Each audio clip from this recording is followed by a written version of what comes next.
예, 시청자 여러분, JTBC 뉴스룸을 시작하겠습니다. 양승태 전 대법원장을 겨냥한 검찰의 사법농단 수사가 구부능선을 향해서 가고 있습니다.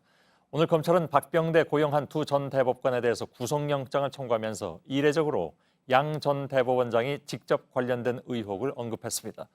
양 전 대법원장이 자신의 집무실 등에서 강제징용 소송과 관련해서 일본 전범기업을 대리한 김앤장의 변호사를 따로 만나 재판 절차와 관련해서 직접 의견을 나눴다는 것입니다.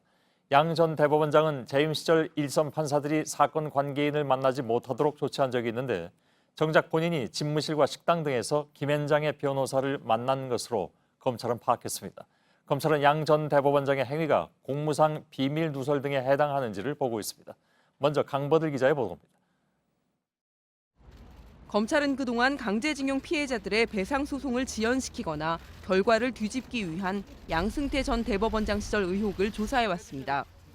특히 법원행정처와 박근혜 청와대, 외교부, 그리고 전범기업을 대리한 김앤장의 수상한 움직임을 추적했습니다. 그런데 최근 검찰은 김앤장 변호사가 양 전 대법원장을 직접 만나 소송과 관련해 의견을 나눈 정황을 포착했습니다. 양 전 대법원장과 한모 변호사가 대법원장 집무실과 식당 등에서 2015년부터 2016년까지 적어도 3번 이상 만났는데 이때 징용 재판과 관련한 의견을 나눴다는 겁니다. 두 사람은 강제징용 사건이 대법원 전원합의체에 회부될지 등에 대해 의견을 묻고 입장을 나눈 걸로 알려졌습니다. 검찰은 양 전 대법원장이 한 변호사에게 계획대로 진행될 것이란 취지로 의중을 밝힌 것으로도 파악했습니다. 검찰은 이와 관련해 외교부에 의견서 제출을 독촉한 곽병훈 당시 청와대 법무비서관과 한 변호사의 현재 김앤장 사무실을 압수수색했습니다. 이에 대해 김앤장 측은 검찰이 조사 중인 사안이라 입장을 밝히기 어렵다고 알려왔습니다. JTBC 강버들입니다. 양승태 전 대법원장과 김앤장의 접촉 사실은 검찰이 지난달 김앤장을 압수수색하면서 드러났습니다. 통상 범죄 의혹에 대한 방어권 논란 등을 고려해서 로펌에 대한 압수수색은 자제하는 편입니다. 그런데도 검찰이 국내 로펌 1위 김앤장을 압수수색한 것은 강제징용 재판을 지연시키려는 노골적인 정황이 잇따라 드러났기 때문인 것으로 풀이됩니다. 강현석 기자입니다. 대법원은 지난 2012년 일본 전범기업 미쓰비시 중공업 등의 강제징용 배상 책임을 인정하는 판결을 내놨습니다. 그리고 이 사건은 고등법원으로 돌아간 뒤 이듬해 8월 다시 대법원에 넘어왔습니다. 이때 미쓰비시 측의 변론을 맡은 곳이 바로 국내 로펌 업계 1위인 김앤장입니다. 검찰은 이후 법원행정처와 김앤장의 공조가 시작됐다고 보고 있습니다. 김앤장은 미쓰비시를 대리한다는 정식 위임장을 내지 않았고 행정처는 일본에 재판 관련 문서를 보내는데 시간이 걸린다며 사건을 끌기 시작했다는 겁니다. 그 뒤 행정처와 청와대, 김앤장 등이 공조한 대법원 전원합의체 회부 뒤 파기 계획이 마련됐다는 게 검찰 판단입니다. 2015년과 2016년 임종원 전 행정처 차장은 김앤장 변호사에게 연락해 강제징용 소송에 대한 외교부 의견을 묻는 서면을 내라고 독촉했습니다. 김앤장은 2016년 10월 관련 서면을 냈고 외교부는 다음 달 재판이 한일 관계를 파국으로 몰아갈 수 있다는 취지의 의견서를 냈습니다. 결국 전원합의체 회부 절차가 시작됐지만 최순실 씨 국정농단 사태가 터지면서 회부도 보류됐습니다. 검찰은 지난달 12일 김앤장을 압수수색하면서 이런 정황을 포착한 것으로 전해졌습니다. JTBC 강현석입니다. 예, 이렇게 양승태 전 대법원장이 직접 관여한 것으로 보이는 새로운 혐의가 포착되면서 검찰의 소환 조사도 조만간 가시화될 것으로 보입니다. 이 경우에 전직 대법원장에 대한 검찰 소환도 사상 초유입니다. 오늘 그런데 이미 헌정사상 초유의 일은 또 있었습니다. 박병대 고영한 전 대법관들에 대한 구속영장이 청구된 것입니다. 강제징용 피해자들의 손해배상 소송을 지연시킨 데 관여한 혐의 등입니다. 영장 발부를 결정하는 것은 물론 법원이어서 초미의 관심사가 아닐 수가 없고 특히 영장이 발부될 경우에 양승태 전 대법원장에 대한 수사에도 큰 영향을 미칠 것으로 보입니다. 검찰 취재기자 연결되어 있습니다. 이가혁 기자, 두 전 대법관 모두 검찰의 조사를 여러 차례 받았는데 결국 구속영장이 청구가 됐습니다. 말씀드린 대로 사상 초유의 일인데 구체적으로 어떤 혐의가 있는 겁니까? 네, 두 사람은 직권 남용 등의 혐의를 받고 있습니다. 박병대 전 대법관은 법원 행정처장을 지낼 때 강제징용 피해자들이 낸 손해배상 소송을 지연시키는 데 관여한 혐의, 또 사법부를 비판하는 글을 쓴 판사들에게 인사불이익을 부적절하게 준 혐의 등을 받고 있습니다. 고영한 전 대법관도 행정처장으로 일하면서 이른바 부산 법조비리 사건과 정은호 게이트 관련 재판 등에 개입한 혐의를 받고 있습니다. 앞서 두 사람은 검찰에 여러 차례 불려 나와서 조사를 받았는데 대부분 실무진들이 알아서 한 일이다 이런 식으로 혐의를 부인한 것으로 전해집니다. 예. 앞으로 사나흘 아니면 이제 법원이 영장 발부 여부를 결정을 할 텐데 오늘 영장 청구가 비단 이제 두 사람뿐만이 아니라 양승태 전 대법원장을 정조준한 것이다 이런 관측이 많이 있죠. 그렇습니다. 박병대 전 대법관의 영장 청구서는 158쪽, 그리고 고영한 전 대법관의 영장 청구서는 108쪽에 달한다고 합니다. 그리고 여기에 적힌 많은 범죄 사실 중에 대부분에 양승태 전 대법원장이 공범으로 적혀 있습니다. 검찰은 겉으로는 양 전 대법원장의 소환 시기를 특정할 단계는 아니다, 아직 좀 이르다 이렇게 말을 아끼고 있습니다. 그런데 동시에 또 어떤 말을 했냐면 수사를 하면 할수록 양 전 대법원장에 대한 직접 조사 필요성이 점점 커지고 있다 이렇게 말을 하기도 했습니다. 예, 그동안에 검찰 입장에서는 법원이 예를 들면 압수수색 영장이라든가 이런 것들을 잘 발부하지 않음으로써 수사를 좀 가로막는다 이런 불만이 있어 왔는데 이번 영장 발부 여부는 그래서 더욱 관심에 갈 수밖에 없고 법원으로서는 전임 대법원장으로 수사가 직행하는 그런 길목이 되기 때문에 더 부담스럽다는 얘기가 나오고 있지는 않습니까? 말을 상당히 아끼는 분위기긴 하지만 오늘 오전에 영장 청구 소식이 들리면서 사상 초유의 전직 대법관 2명이 동시에 검찰이 영장 청구를 한 것에 대해서 상당히 우려를 하는 분위기가 감지가 되고 있습니다. 그리고 말씀하신 대로 영장이 만약에 발부가 될 경우, 이건 아직 법원이 판단을 해야 될 부분이지만 발부가 될 경우에는 그만큼 혐의가 상당히 좀 소명이 됐다고도 볼 수 있기 때문에 양 전 대법원장, 상당히 공범 관계가 짙은 양 전 대법원장의 수사까지도 영향을 줄 수 있다, 이런 분석이 나오고 있습니다. 예, 그래서 만일 양 전 대법원장을 소환하게 되면 어떤 내용을 조사하게 됩니까? 그러니까 앞서 보도한 김앤장과의 접촉 관계, 이거 말고도 여러 가지 의혹이 제기됐잖아요. 그렇습니다. 검찰은 지난 6월부터 5개월 넘게 이어준 이 사법농단 수사 정점에 양 전 대법원장이 있다고 보고 있습니다. 결국 지금까지 추려진 이 주요 의혹들에 대해서 양 전 대법원장이 직접 지시를 하고 또 보고를 받았는지 이런 걸 직접 불러서 조사할 필요성이 있다고 보고 있는 건데요.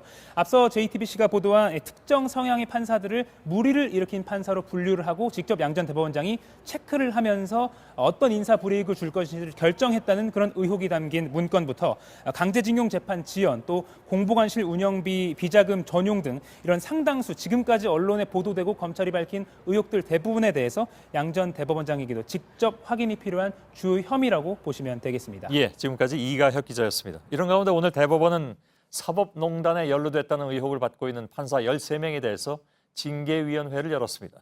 지난 7월과 8월에 이어서 세 번째로 열린 징계위는 오늘 밤 늦게 징계 여부와 수위를 결정할 것으로 보입니다.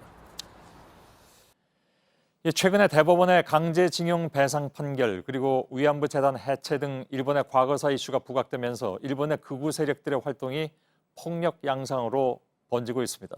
지난주에 위안부 피해자를 다룬 다큐멘터리 영화 상영장에 우익들이 난입하는 사건이 벌어지고 특공대 복장을 한 우익 단체 회원들이 나타나는 등 방해 공작이 날로 대범해지고 또 조직화하고 있습니다. 도쿄 연결하겠습니다. 윤서령 특파원. 자, 지난주에 영화 상영장에서 발생한 우익들의 난입 사건부터 좀 볼까요? 네, 지난주 수요일 요코하마에서 위안부 피해자를 다룬 영화 침묵, 일어서는 위안부 영화 상영회가 있었습니다. 시민들의 자발적인 참여로 이루어진 상영회였는데요. 여기에 우익 인사 3명이 영화를 보여달라며 소리를 지르면서 건물 안으로 난입한 사건이 있었습니다. 당시 영상을 잠시 보실 텐데요. 우익들의 극렬한 항의를 우려해서 주최 측의 요청으로 영상은 모자이크 처리했습니다. 예. 영상 보면 굉장히 좀 거칠게. 嫌です。警告します。何が警告だよ。お前に何の権利があって警告なんだよ。 예. 네, 이들은 주최 측과 몸싸움을 벌이고 또 난동을 부린 뒤 약 2시간여 만에 자리를 떠났습니다. 예. 상당히 좀 거칠게 보이는데 이게 신분들이 좀 나타났습니까? 어떤 사람들인지? 네, 이날 상영장 주변에 나타난 우익단체는 하나가 아닙니다. 이 가운데에는 매년 8월 15일 야스쿠니 신사를 참배하거나 또 단체로 제복을 맞춰 입고 다니는 등 극우 활동을 벌이는 활동가들도 포함되어 있는 것으로 알려져 있습니다. 오는 8일에도 상영회가 예정되어 있는데 특공대 복장을 한 남성들이 찾아오고 있다고 합니다. 제작자 측의 설명입니다. 直接その会場の中まで来て、7、8人の特攻服着た男は中止しろって30分ぐらい。 예, 우익들의 방해 공작이 처음이 아니라고 들었습니다. 실제로 상영이 취소된 적도 있습니까? 네, 지난 10월에는 이 영화 상영을 후원하는 지자체에 집단으로 항의 전화를 걸어서 방해를 하거나 이 협박 이메일을 보내오기도 했습니다. 최근에 한국 대법원의 강제징용 배상 판결이나 또 위안부 재단 해체 소식 등에 편승해서 우익들의 이런 방해 수위가 날로 대범해지고 또 과격해지고 있는 상황입니다. 예. 하지만 아직까지 영화 상영이 취소된 적은 없습니다. 영화를 지지하는 시민들의 후원으로 상영회는 꿋꿋하게 진행되고 있습니다. 예, 그나마 다행인데 그러나 우익들이 노리는 게 바로 이제 영화 상영을 중단하거나 아니면 제작진들이 위축되는 거겠죠. 네, 주최 측이 이 영화 상영을 절대 포기하지 않겠다는 이유도 바로 그래서입니다. 영화 침묵은 위안부 피해자 할머니들이 20년 넘게 일본 정부를 상대로 투쟁을 벌여온 기록을 담은 다큐멘터리 영화입니다. 이런 제작물들이 계속해서 만들어지고 또 역사를 직시하려는 움직임이 확산되는 것을 막겠다는 게 이 우익들의 목적입니다. 이 과정에서 폭언이나 헤이트 스피치가 아무렇지도 않게 이루어지고 있는데요. 몇몇 지자체에서 이 헤이트 스피치를 금지하는 조례를 제정하고는 있지만 이들을 전부 막기에는 역부족이라는 상황입니다. 예, 도쿄에서 윤서령 특파원이 전해드렸습니다.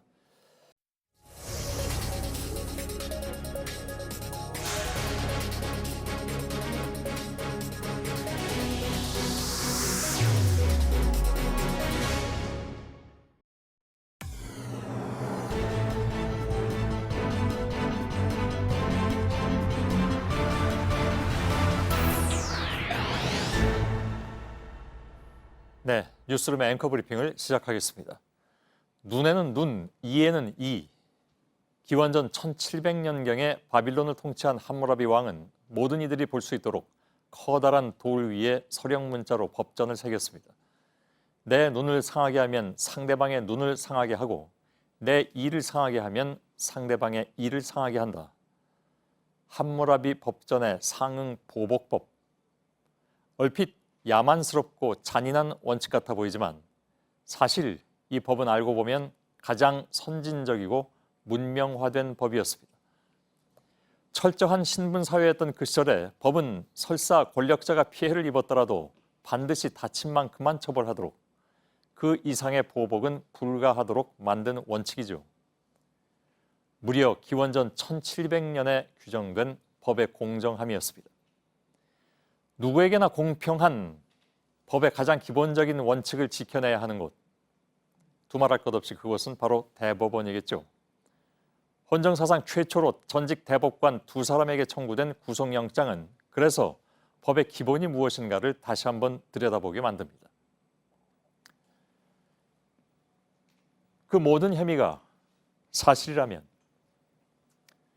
조금 더 많은 권력을 쥐고 있거나 조금 더 단단한 권력의 장벽 안에 있다면 지은 죄는 무마될 수 있는가? 그러나 스스로의 문제를 두고 법원에서 나온 항변은 이랬습니다. 그들은 고통스러운 수사를 비판하며 환부만 도려내달라 요구했지만 역설적에게도 그들의 혐의는 강제징용 피해자들로 대표되는 가장 약한 자들의 고통을 딛고 서 있었습니다. 눈에는 눈, 이에는 이. 누구에게나 공정한 처벌을 강조한 함무라비 왕의 기본 원칙은 성문법의 기초가 돼서 오랜 시간 이어졌습니다. 프랑스 루브르 박물관에 소장된 함무라비 법전 맨 앞머리에는 이런 문구가 적혀 있습니다. 이 땅에 정의를 실현하기 위해, 그리하여 강자가 약자를 함부로 해하지 못하게 하기 위해. 오늘의 앵커 브리핑이었습니다.